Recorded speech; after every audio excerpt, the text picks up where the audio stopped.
त्यावर विचार करत असताना विशेष करून आज जो विषय मी निवडलेला आहे, जो विषय आपण पाहणार आहोत तो आहे आत्म्याने दीन.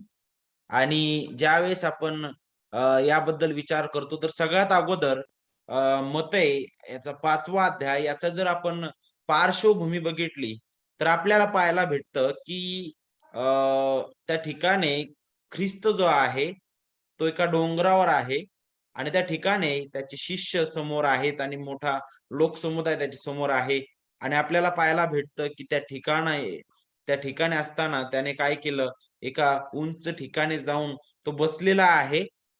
इथे सांगितलंय वचन 1 मध्ये, तेव्हा त्या लोकसमुदायांना पाहून तो डोंगरावर चढला व तो खाली बसल्यावर त्याचे शिष्य त्याच्या जवळ आले. आता ज्यावेळेस आपण वचन 1 कडे वळतो, तर इथं काही कृती पाहायला भेटते. पहिली गोष्ट तर ज्यावेळेस ख्रिस्त त्या डोंगराकडे आहे, त्या ठिकाणी आपल्याला पाहायला भेटतं, की त्याला पाहण्यासाठी अनेक लोकसमुदाय त्या ठिकाणी आलेला आहे. त्यामध्ये मग ख्रिस्ताची अ, ते शिष्य सुद्धा आहेत आणि पहा अशा लोकांना आता तो शिकवण्याकरिता आपल्याला पाहायला भेटतं, पुढे गेलेला आहे आणि त्या ठिकाणी तो बसलेला आहे. का बरं असं म्हटलं तो खाली बसल्यावर त्याचे शिष्य त्याच्या जवळ आले? ही एक यहुदी शिक्षकाची पद्धत होती. ज्यावेळेस तो एखाद्या समुदायाला तो शिकवायचा, तर तो काय करायचा, की अशा उंच ठिकाणी किंवा अशा ठिकाणी तो बसायचा जेणेकरून ते जे शिष्य किंवा ते जे ऐकणारे श्रोतेगण आहेत, ते त्याच्या समोर बसतील आणि मग तो त्यांना शिकवेल. तर ही एक त्या शिक्षकाची एक पद्धत होती, की तो बसून तशा प्रकारे शिकवायचा. आणि इथं वचन 2 मध्ये सांगितलं, की तो बसला म्हणे, त्याच्याजवळ शिष्य येऊन बसले. तर मग नक्कीच शिष्य म्हटल्यानंतर कोण त्याचे जे ऐकायला आलेले लोकं आणि त्याच्यासोबतच त्यामधील जे काही शिष्य होते त्यांच्याबद्दल इथं आपल्याला पाहायला भेटत आहे. आणि विशेष करून वचन 2 मध्ये सांगितलंय, मग तो तोंड उघडून त्यांना शिकवू लागला. तोंड उघडून त्यांना शिकवू लागला. तोंड उघडून शिकवू लागला असं का म्हटलंय बरं?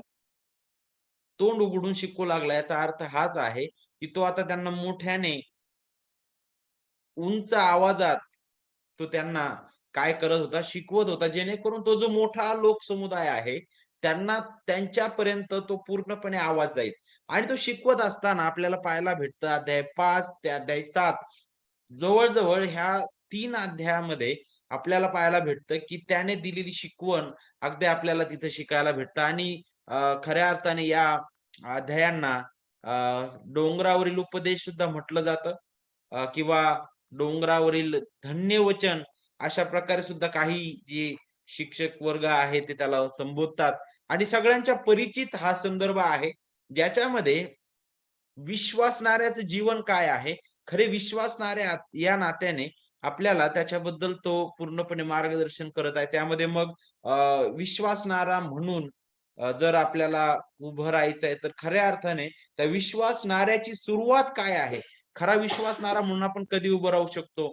त्यानंतर त्याचं जे जीवन आहे, ते कशाप्रकारे असणार आहे? त्यानंतर त्याची वागणूक कशी असावी? आणि त्यासोबतच अ, त्याची सुरुवात आणि त्याचा शेवट सर्व गोष्टी ज्या आहेत जणू काय थोडक्यात ख्रिस्त जो आहे तो या त्याच्या संदर्भामधून काय करत आहे? स्पष्ट करत आहे. तो शिकवण्याचा तो प्रयत्न करत आहे. आणि विशेष करून हा जो पहिला भाग आहे अध्याय 5 त्यामधील वचन 3 पासून जर आपण पुढे बघितलं, तर मला असं वाटतं वचन 12 पर्यंत धन्य वचनं आपल्याला पाहायला भेटतात. त्याला धन्य वचनं यासाठी म्हटलेलं आहे, कारण त्या ठिकाणी काही अशी बाब स्पष्ट केलेल्या आहे. त्या प्रत्येक वचनाच्या समोर काय म्हटलेलं आहे? तो धन्य. पहा आता वचन 3 सांगतं, "जे आत्म्याने दीन ते धन्य." वचन 4 सांगतं, "जे शोक करीत आहेत ते धन्य." वचन 5 सांगतं, "जे सौम्य ते धन्य." वचन 6 सांगतं, "जे नीतिमत्त्वाचे भुकेले व ताणलेले ते धन्य." वचन 7 सांगतं, "जे दयाळू ते धन्य." वचन 8 सांगतं, "जे अंतःकरणाची शुद्ध ते धन्य." वचन 9 सांगतं, "जे शांती करणारे ते धन्य."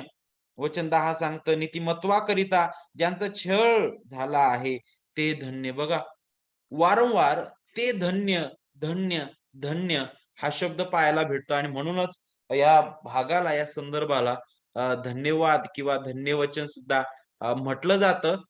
आणि खऱ्या अर्थाने ही जी वचनं आहेत, जर आपण बघितलं खऱ्या अर्थाने, तर वचन 3 पासून तर वचन मला असं वाटतं 12 पर्यंत ही जी धन्य वचनं आहेत, जर तुम्ही बारकाईने बघितले, तर जणू काय ख्रिस्तीत्वाच्या सर्व पायऱ्या स्पष्ट करणारी वचनं आहेत. आणि आपण त्यातीलच ती जी धन्य वचनं आहेत, त्या प्रत्येक धन्य वचनावर या दिवसांमध्ये विचार करणार आहोत आणि ही सीरीज आपली असणार आहे. त्यातील पहिल्या धन्य वचनाकडे आपण आज वळत आहोत आणि ते पहिलं धन्य वचन हेच आहे. वचन 3 मध्ये, "जे आत्म्याने दीन ते धन्य, कारण स्वर्गाचे राज्य त्यांचे आहे."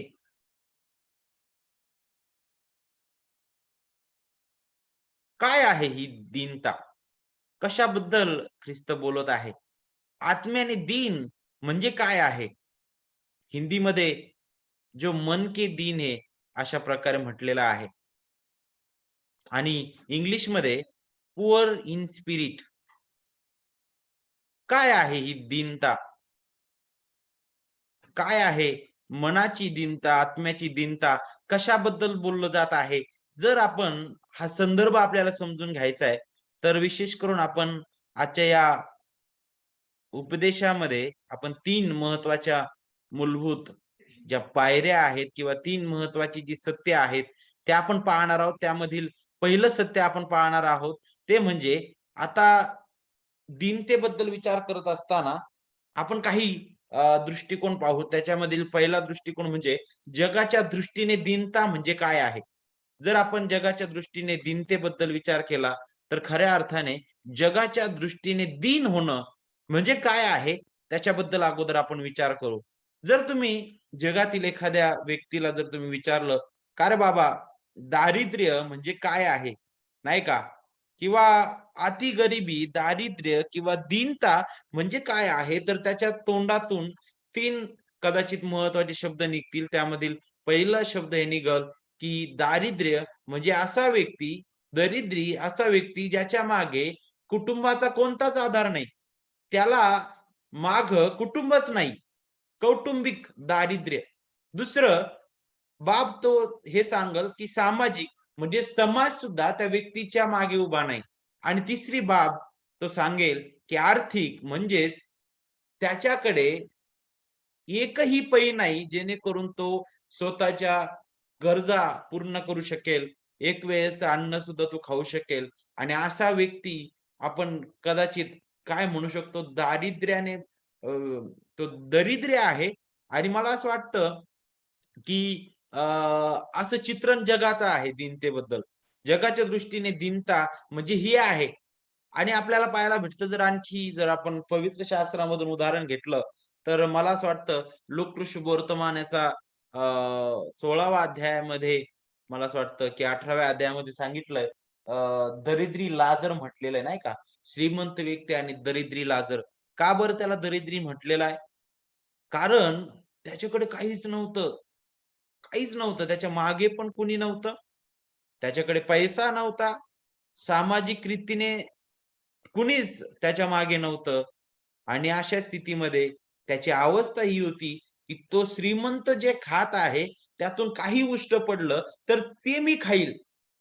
आणि पहा, ही दारिद्र्यता जग जे आहे, ते भौतिक रीतीने दारिद्र्य जे आहे, त्याचा विचार करतं. जगाच्या दृष्टीने दारिद्र्य, दीनता हे अशा प्रकारचे आहे, ज्याच्या मागे ज्याला कौटुंबिक आधार नाही, सामाजिक आधार नाही, कोणत्याही प्रकारे आर्थिक त्याच्याकडे भार नाही, त्याच्याकडे कोणताच त्याच्याकडे पैसा नाही, ज्यामुळे तो स्वतःचा उदरनिर्वाह सुद्धा करू शकत नाही. असा व्यक्ती म्हणजे दरिद्री किंवा दीन. जगाच्या दृष्टीने अशा प्रकारे याकडे पाहिलं जातं आणि मग बघा, आता वचन सांगतं, जे आत्म्याने दीन. मग आता ही दीनता जी आहे, सर्वसाधारणपणे फक्त दीन किंवा दरिद्री या दृष्टीने जर आपण बघितलं, तर ज्याला कोणताच आधार नाही. परंतु त्या उलट पवित्र शास्त्र ह्या भौतिक दीनतेबद्दल नाही शिकवत आहे, तर आत्म्याने दीन काय आहे त्याच्याबद्दल शिकवत आहे. तर मग नक्कीच आपल्याला जर आत्म्याने दीन ही ही दीनता, या दीनतेबद्दल जर समजून घ्यायचंय, तर आपल्याला खऱ्या अर्थाने पुढची जी बाब आहे, पुढचं जे सत्य आहे, ते समजून घ्यावं लागेल. आणि पहा, ते सत्य हेच आहे, की आत्मिक दीनता. पहिली बाब जी आहे, ती आपण आत्ताच बघितली. आत्म्याने दीन होणं, याबद्दल आपण विचार करत असताना जगाच्या दृष्टीने दीनता काय आहे, ज्याच्याकडे कशाचाच आधार नाही. मग माणसाची स्थिती काय आहे? ते आपल्याला खऱ्या अर्थाने अ, दुसरं जे सत्य आहे ते प्रगट करेल, ती म्हणजे काय? आत्मिक दीनता. आत्म्याने दीन होणं आणि आत्मिक दीनता याच्यामध्ये फरक आहे. आध्यात्मिक दीनता काय आहे? जर आपल्याला हे समजून घ्यायचं आहे, तर आपण इफिसकारास पत्र 2रा अध्याय वचन 1 ते 3 जर आपण वाचले, तर आपल्याला खऱ्या अर्थाने मनुष्याची खरी ओळख स्पष्ट करते ही वचनं. खऱ्या अर्थाने मनुष्याची खरी ओळख काय आहे? कदाचित आपल्याकडे पुष्कळ पैसा असेल, कदाचित आपल्याकडे खूप मोठा परिवार आपल्या पाठीमागे असेल, कदाचित सामाजिक रीतीने आपण फार सन्मानित असो, तरी सुद्धा पहा, इथे मात्र सर्व मानवजात एकाच त्या एकाच वर्तुळामध्ये किंवा एकाच रीतीने काय होत आहे? स्पष्ट होत आहे. तिची अवस्था काय आहे? आत्मिक अवस्था काय आहे? जरी भौतिक रीतीने, कौटुंबिक रीतीने तो फार आशीर्वादित आहे किंवा भौतिक रीतीने तो फार नाही का खूप आनंदी आहे. खूप तो सन्मानित आहे. त्याच्याकडे पुष्कळ पैसा आहे. परंतु तरी सुद्धा बघा, आत्मिक त्याची अवस्था काय आहे? वचन 1 सांगतं, इफिसकारास पत्र अध्याय 2 वचन 1 सांगतं, तुम्ही आपले अपराध व आपली पातके यामुळे मृत झालेले होता. सर्व मानवजात ह्या एका वचनामध्ये गुंडाळलेली आहे. ख्रिस्त विरहित रीतीने सर्व मानवजात आपले अपराध आणि पातकामुळे मृत असे आहे. बघा, जर आपल्याला हे मृत हा जो शब्द आहे, जर आपल्याला समजून घ्यायचा आहे, हे मरण याच्याबद्दल समजायचं आहे, तर आपल्याला पुन्हा एक वार उत्पत्तीकडे जावं लागेल. आदामाला विचारावं लागेल, की बाबा हे मरण काय आहे? कारण त्याने अनुभवलं हे मरण. ज्यावेळेस त्याने आणि हवाबाईने देवाच्या विरुद्ध आज्ञाभंगाचं पाप केलं, त्यावेळेस आपल्याला पाहायला भेटतं, की ते मेले. नक्कीच भौतिक रीतीने त्यावेळेस ते लगेच मेले नाही. परंतु ते खास मेले आणि ते खास मरण म्हणजे काय होतं? देवापासून दुरावा. आणि तेच इथं आपल्याला पाहायला भेटतं, की पाप आणि अपराध हे आपल्याला देवापासून दूर करणारं आहे.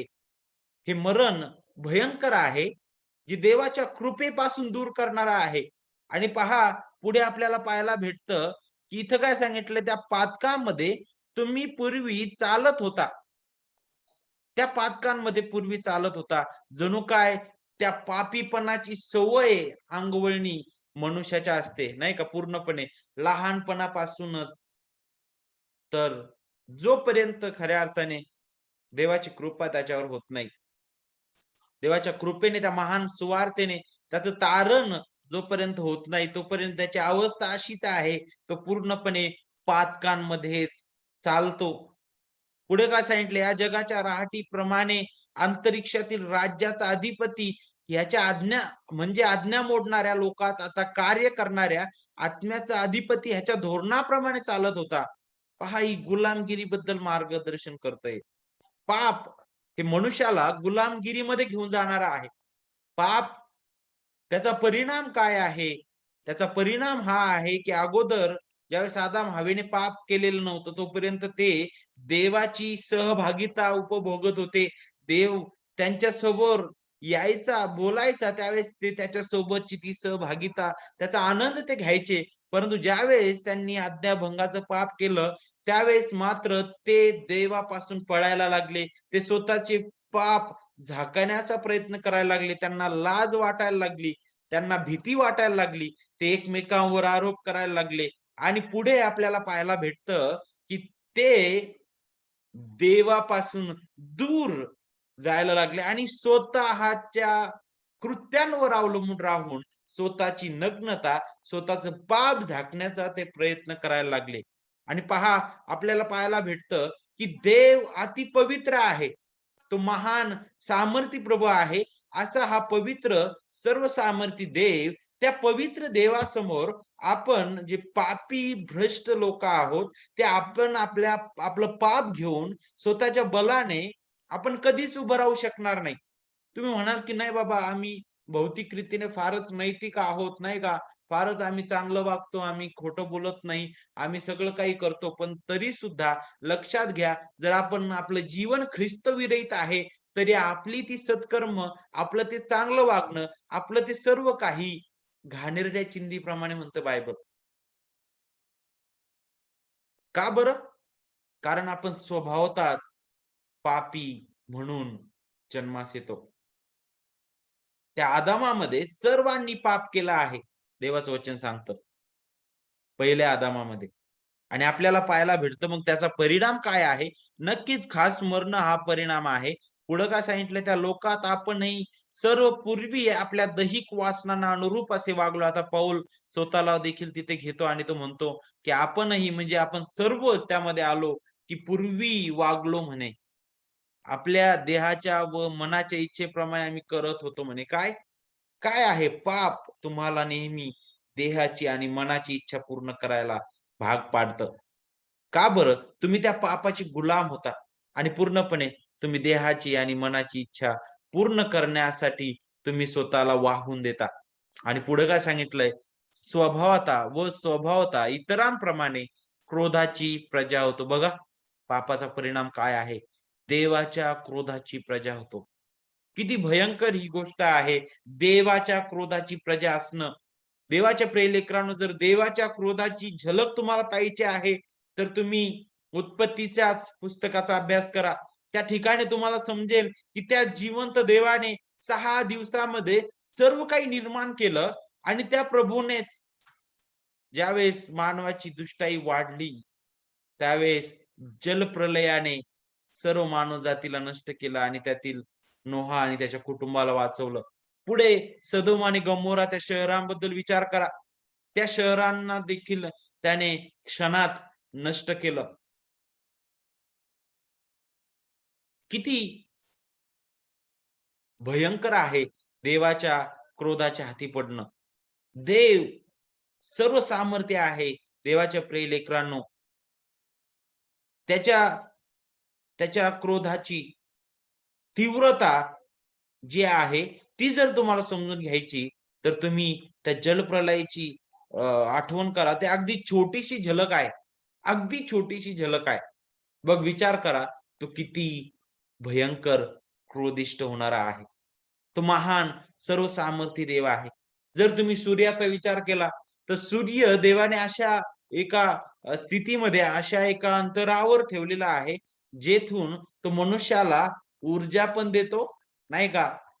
योग्य जी उष्णता आहे त्या सर्व गोष्टी पुरवितो. तो सूर्य थोडा जरी खाली लवला, तरी सर्व मानवजात क्षणात नष्ट होईल, नाही का? आणि मग विचार करा, जर देवाने जे निर्माण केलेलं आहे, ते निर्मितीद्वारे ती निर्मिती सुद्धा भयंकर रीतीने आपला नाश करू शकते. तर मग विचार करा, ह्या सर्व गोष्टींना निर्माण करता प्रभू तो किती महान आहे. आणि अशा या पवित्र देवासमोर उभं राहण्याकरिता आपण बिलकुल लायकीचे नाहीये. आपल्यामध्ये काहीच चांगलं नाहीये. इथं सांगितलंय वचन 1 मध्येच आपल्याला पाहायला भेटतं, की तुम्ही आपले अपराध व आपली पातके ह्यामुळे मृत होता. मृत हा शब्द आपल्याला शिकवितो, की मृत म्हणजे काय? मेलेला व्यक्ती स्वतःहून उठू शकतो का? बिलकुल नाही उठू शकणार. त्याची अवस्था काय आहे? तो त्या शेवटी मातीला मिळते. जोपर्यंत देव त्याच्या सार्वभौमत्वतेने त्याला उठवणार नाही, तोपर्यंत तो उठू शकणार नाही. आदाम जो होता, त्याला देवाने मातीपासून घडवलं आणि आपल्याला पाहित आहे तिथं सांगितलं त्याने त्याच्या नाकपुड्यात जीवनी श्वास फुंकला, तेव्हा तो जीवधारी प्राणी झाला म्हणे. नाहीतर तो मातीचा पुतळाच असता. आणि तसाच तो मेला असता. तो स्वतःहून उठला का? तो जीवनी श्वास पुरवणारा देव आहे आणि आपल्याला पाहायला भेटतं, की आपण आत्मिक रीतीने मेलेला आहोत, तर मग नक्कीच देवाचा आणि आपला काहीच संबंध नाही. बघा आपली धार्मिक कृत्ये, आपली चांगली वागणूक, आपलं बोलणं, आपली सर्व काही जे आपण करतो आपल्या दृष्टीने फार चांगलं आहे ते. परंतु ते आपल्याला जिवंत देवासमोर कधीच उभं राहू देणार नाही. जणू काय ही अशी एक बाब आहे अ, आत्मिक दीनता ही प्रगट करते मनुष्याची.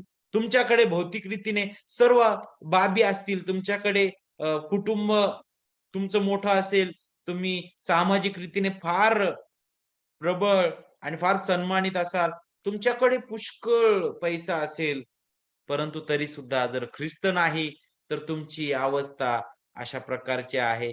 तुम्ही देवाच्या क्रोधाची प्रजा आहे. आणि पहा ही वचनं आपली आध्यात्मिक दीनता प्रगट करणारी आहे. आध्यात्मिक आपण किती दीन आहोत. त्या पवित्र नीतिमान देवासमोर आपण उभेच राहू शकत नाही. आपल्या स्वतःच्या कर्मांनी, आपल्या स्वतःच्या विचारांनी, आपल्या स्वतःच्या कोणत्याच प्रयत्नांनी पहा, ही खरी गोष्ट आहे. आपण स्वतःचं नीतिमत्व घेऊन त्या नीतिमान देवासमोर उभं राहू शकणार नाही. आपण आपली चांगली कामं घेऊन त्या जिवंत देवासमोर उभं राहू शकणार नाही. आपण आपल्या स्वतःच्या बळावर कधीच त्या जिवंत देवासमोर आपण उभं राहू शकणार नाही. जर त्या नीतिमान जिवंत देवासमोर आपल्याला उभं राहायचं आहे, तर आपल्याला त्याच्या कृपेची, नीतिमत्वाची आणि त्याच्या आत्म्याची गरज आहे. आणि पहा, ही गरज आपल्याला खऱ्या अर्थाने आत्म्याने दीन बनवणारी आहे. हे आपल्याला खऱ्या अर्थाने ती दीनता काय आहे, ती शिकवणारी आहे. आणि या स्थितीमध्ये आपल्याला पाहायला भेटतं, की मनुष्य जर आत्मिक दीनतेबद्दल विचार केला आपण, तर मनुष्य इतका घमंडी आहे, की त्याला असं वाटतं, की मी फार सर्व काही करू शकतो. माझ्याकडे सर्व काही आहे. माझ्याकडे पैसा आहे. माझ्याकडे सर्व काही मी त्याद्वारे काहीही करू शकतो. परंतु लक्षात घ्या, आपला श्वास तो आपण विकत नाही घेऊ शकणार, नाही का? आपला एखादा अवयव जरी गेला, तर नक्कीच कृत्रिम कोणता पण अवयव लावतील, परंतु श्वास आपण नाही घेऊ शकत. देवाच्या कृपेनेच आपण तो घेतो. देव आपल्याला पुरवितो म्हणून आपण घेतो. हे आपण कधीच विसरू नये. आणि पहा, आपल्याकडे काहीच नाही हो आणि हीच स्थिती आपल्याला आपली आत्मिक दीनता प्रगट करणारी आहे. आत्मिक रीतीने आपण दारिद्र्याने भरलेले आहोत. आपण दरिद्री आहोत. आपली अवस्था कितीतरी भयंकर आहे. त्या श्रीमंत व्यक्ती आणि त्या दरिद्री लाजराबद्दल विचार करा.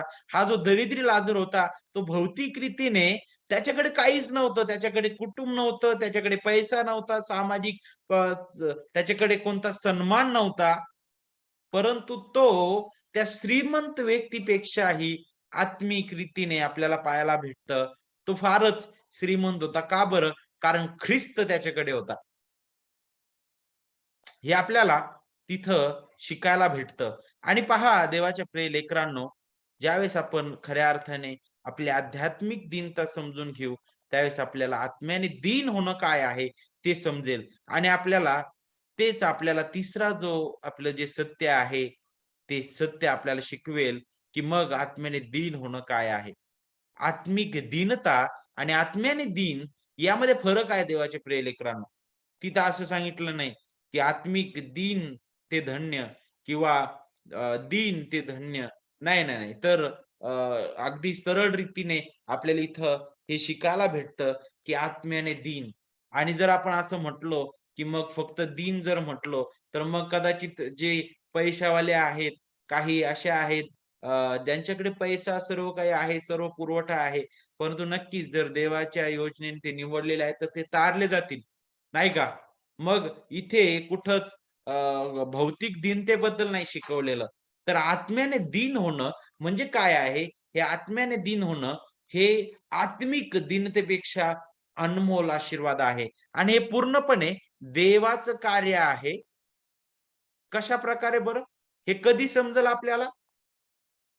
ज्यावेळेस आपण खऱ्या अर्थाने ही सर्व बाबी ज्या आहेत त्या समजून घेऊ, ज्यावेळेस आपल्याला हे समजतं, की जे आत्म्याने देईन ते धन्य, कारण स्वर्गाचे राज्य त्यांचे आहे. आता लक्षात घ्या, इथं काय सांगितलेलं आहे, आत्म्याने दीन होणं म्हणजे काय आहे? आपण जगाच्या दृष्टीने दीनता काय आहे ती बघितली, आत्मिक दीनता काय आहे ती बघितली आणि ज्यावेळेस आपण आपली आत्मिक दीनता आपण पाहतो खऱ्या अर्थाने त्यावेळेस आपल्याला हे समजतं, की आपण देवाच्या क्रोधाची प्रजा आहोत. आपल्याकडे काहीच नाही त्या जिवंत देवाचा क्रोध शमविण्याकरिता आपण त्या जिवंत देवासमोर उभं राहण्यासाठी आपल्याकडे काहीच नाही. त्यावेळेस आपल्याला नक्कीच देवाच्या कृपेची आठवण व्हायला पाहिजे आणि म्हणूनच पहा, हे आत्म्याने दीन होणं ही बाब पूर्णपणे देवाचं कार्य प्रदर्शित करणारे आहे.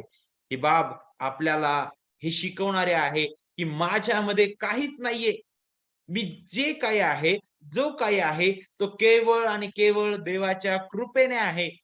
पहा, आपल्याला आपल्या पापांच्या क्षमेसाठी देवाच्या कृपेची गरज आहे. तिथं काय सांगितलंय? आत्म्याने दीन अशांसाठी स्वर्गाचं राज्य आहे. बरोबर? जे आत्म्याने दीन ते धन्य, कारण स्वर्गाचे राज्य त्यांचे आहे म्हणे. मग ही दीनता काय आता धन-दौलत विकून द्या, अशी दीनता आहे का? ही दीनता काय मग कुटुंब सोडून द्या, ती दीनता आहे का? तर नक्कीच नाही. ही दीनता आत्म्याची दीनता आहे. आणि पहा, ही दीनता जी आहे, ही आध्यात्मिक दीनता नाही, तर आत्म्याने दीन होणं हे आहे आणि पूर्णपणे देवाचं कार्य आहे.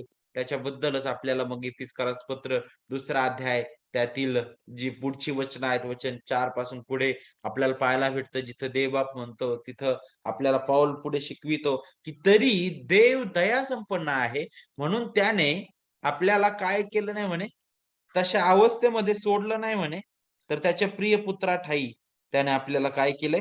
वाचवलेलं आहे. बघा किती सुंदर ते वचन आहे. तरी देव दयासंपन्न आहे म्हणून आपण आपल्या अपराधामुळे मृत झालेले असताही त्याने आपल्यावरील स्वतःच्या अपरंपार प्रेमामुळे ख्रिस्ताबरोबर आपल्याला जिवंत केले आहे. बघा, नक्कीच ख्रिस्ताबरोबर हा शब्द आपल्याला शिकवेल आत्म्याने दीनता काय आहे. आत्म्याने दीनता हीच आहे, की माझ्याकडे काहीच नाही. आत्म्याने दीनता काय आहे? माझ्याकडे माझी लायकी काहीच नाही. स्वर्ग मिळवण्याची माझी लायकी नाही. तारण मला मिळावं ही माझी लायकी नाही. मी देवाचं मूल म्हणून घ्यावं ही माझी लायकी नाहीये. कारण मी देवाच्या क्रोधाची प्रजा आहे. मी उपरा आणि परके आहे आणि मी स्वर्गाचा सहवारीस होण्यास लायकीचा नाही. अशा वेळेस नक्कीच देवाची कृपाच आपल्याला आठवते. आपल्याला देवाच्या कृपेची गरज आहे. ती कृपा आपल्याला ख्रिस्तामध्ये आपल्याला पाहायला भेटतं, की देवाने त्या कृपेचा वर्षाव त्याच्या प्रिय पुत्राठायी आपल्यावर केलेला आहे. सर्व त्याच्या निवडलेल्या लोकांवर आणि आपल्याला पाहायला भेटतं, की पहिली गरज आपल्याला काय भासते? देवाच्या कृपेची आपल्या पापांच्या क्षमेसाठी. दुसरी गरज आपल्याला हे भासते, की पहा तो पवित्र नीतिमान देव आहे आणि अशा पवित्र नीतिमान देवासमोर जर आपल्याला नीतिमान ठरायचं आहे, निर्दोषपणे उभं राहायचं आहे, तर आपल्याला ख्रिस्ताच्या नीतिमत्वतेची गरज आहे. आणि पहा, यामध्ये आपल्याला ख्रिस्ताचा वधस्तंभ आठवेल. ख्रिस्ताने आपल्याकरिता जे केलेलं कार्य आहे, त्याचं स्मरण होईल. तो तारणारा प्रभू येशू ख्रिस्त आपल्याकरिता ह्या भूतलावर आला. तो नियमशास्त्राधीन असा जन्मास आला. त्याने पित्याच्या सर्व न्यायी नीतिमान मागण्या आपल्या जागेवर पूर्ण केल्या. तो वधस्तंभ त्याने सहन केला. तो आपल्यासाठी पाप असा झाला. देवाचा पूर्ण क्रोध त्याने तो क्रोधाचा प्याला त्याने पिलेला आहे. देवाचा तो क्रोध त्याने शमविलेला आहे. देवाचं समाधान त्याने केलेलं आहे. त्याचं नीतिमत्व त्याने आपल्यावर बहाल केलं. त्याचं जीवन त्याने आपल्याला दिलेलं आहे आणि त्या ख्रिस्ताच्या नीतिमत्वाने आपण नीतिमान ठरलेलो आहोत. ख्रिस्ताच्या जीवनाने आपल्याला जीवन मिळालेलं आहे. ख्रिस्ताच्या त्या अनमोल मृत्यूने, ख्रिस्ताच्या त्या अनमोल रक्त सांडण्याने आपल्या पापांबद्दल, आपल्या अपराधांबद्दल ती खंडणी भरून त्याने ती पूर्ण किंमत चुकवलेली आहे. जी किंमत चुकवण्यास आपण बिलकुल लायकीचे नव्हतो आणि आपल्याला त्याने हे नीतिमत्व मोलाने विकत घेऊन दिलेला आहे. आणि पहा, अशा स्थितीमध्ये ही गरज आपल्याला दिसते. तिसरी गरज आपल्याला दिसते ती म्हणजे काय? आपलं जीवन बदलण्यासाठी, शुद्धीकरणाकरिता आणि पवित्रीकरणाकरिता आपल्याला ख्रिस्ताच्या आत्म्याची गरज आहे. नक्कीच. हे कार्य कोण करतं आपलं जीवन बदलण्याचं? देव जो पिता तारणाची योजना त्याने केली. देव जो पुत्र त्याने तारणाची ती योजना जी आहे, ती त्याने सिद्ध केलेली आहे. त्याच्या स्वतःच्या देहाने, त्याच्या रक्ताने त्याने सर्व ते देवाचे तारणदायी योजना पूर्ण केलेली आहे. आणि देव जो पवित्र आत्मा पहा, त्याच्या निवडलेल्या लोकांना ते तारण बहाल करतो. कशाप्रकारे त्या सुवार्तेचं लागूकरण ते प्रत्येक त्याचे निवडलेल्या लोकांच्या अंतःकरणामध्ये करतो. त्याद्वारे तो त्यांना जाणीव करून देतो, की आपण किती पापी आहोत. देव किती नीतिमान आहे. तो पापाची खात्री करून देतो, की तू किती पापी आहेस. तू आपल्या अपराध आणि पातकामध्ये मेलेला होतास आणि तुला जिवंत करणारा मी आहे. त्या नीतिमान देवासमोर तू आपली स्वतःची कृत्य घेऊन जाऊ शकत नाहीस. त्यासाठी तुला ख्रिस्ताच्या नीतिमत्वाची गरज आहे. जर तू ख्रिस्ताला सोडून जर त्या जिवंत देवासमोर उभं राहशील, पवित्र देवासमोर उभं राहशील, तर त्याच्या क्रोधाची प्रजा म्हणूनच तू आहेस. तुझा नाश हा अटळ आहे. म्हणून लक्षात घे, ख्रिस्ताशिवाय तुला पर्याय नाही. तो ख्रिस्ताची गरज आपल्याला दाखवितो. त्या ख्रिस्ताकडे आपल्याला घेऊन जातो. तो तारणदायी विश्वास, तो पश्चाताप, तो आपल्याला पुरवितो. ज्याद्वारे एक पापी जो मेलेला होता आपल्या पापात अपराधात, जो भ्रष्टतेत जीवन जगणारा होता, जो या जगाच्या रहाटीप्रमाणे चालणारा होता, तो आता म्हणतो, मी कोणीच नाहीये. हे जे काही आहे ते केवळ ख्रिस्ताद्वारे. पहा, पौलाची आठवण करा, जो स्वतः घमंडाने भरलेला होता आणि घमंडाने नित्य म्हणायचा, की मी सर्व काही आहे. मी शास्त्री, मी चांगला पारंगत आहे. मी फार चांगलं नियमशास्त्राचं पालन करतो. माझ्यासारखं दुसरा काहीच नाही. तो मंडळीचा छळ करणारा होता ख्रिस्ताच्या. ज्यावेळेस त्याचं जीवन बदललं त्यावेळेस तो म्हणतो, की मी कोणीच नाही. तो म्हणतो, की मी जे काही करतो ते करण्यासाठी सुद्धा ख्रिस्त मला सामर्थ्य पुरवितो. तो म्हणतो, आता मी जगतो असं नाही तर ख्रिस्त माझ्या ठायी जगतो. तो म्हणतो, आता मला जगणं हा ख्रिस्त आणि मरणं हा लाभ आहे. पहा, ही अवस्था आत्म्याने दीनता काय आहे ते शिकवेल. आपण काहीच नाहीये. जे काही आहे केवळ ख्रिस्ताद्वारे आहे. आणि आपल्याला हेच तिथे शिकायला भेटतं. आपल्याला ही गरज त्यातून भासते. ज्यावेळेस आपण आपली आत्मिक दीनता समजून घेतो, त्यावेळेस आपण आत्म्याने दीन होणं काय आहे ते समजून घेऊ. आणि आत्म्याने दीन होण्याबद्दल विचार करत असताना, आत्म्याने दीन होण्याचे आशीर्वाद किंवा आत्म्याच्या दीनतेमुळे मिळणारे आशीर्वाद कोणते आहेत? तर बघा, ते वचन आपल्याला शिकवितं, जे आत्म्याने दीन ते धन्य, कारण स्वर्गाचे राज्य त्यांचे आहे. पहा, आत्म्याने दीन त्याचे आशीर्वाद काय आहेत? आपल्याला माहित आहे. आत्म्याने दीन याचा हे कार्य पूर्णपणे देवाचं आहे. ही दीनता आपण पैशाने विकत घेऊ शकत नाही. ही दीनता पूर्ण अंगवळणी आहे. ही दीनता आपली लायकी आपल्याला दाखविते. ही दीनता आपल्याला त्या पवित्र देवासमोर उपडे पाडते. ही दीनता देवाचं स्वामित्व, ख्रिस्ताचं प्रभुपण प्रगट करणारी आहे.